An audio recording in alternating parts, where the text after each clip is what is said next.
ئێستان داوای لێبردن پڕ بەداڵ لە کاک ئاشتیش دەکەن. زۆر پێمان ناخۆشە.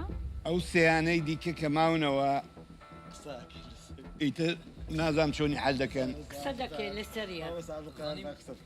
راستی ئەvە زەحمەتترین گرۆپی من خود پرۆگرامی دەدیت. هەر شەیژی ستران بێش. یعنی ئەمی هونەرمەندن.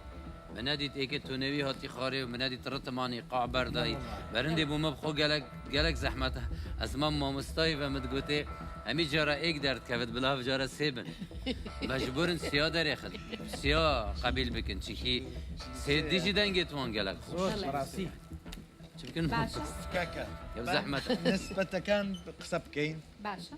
ڕاستی لاوانەیە هەر یەکێک ئێمە ڕەمان داوە کاکە دیار و کاکە شارام و کاکە ئاشتیش زۆر دەنگتان خۆش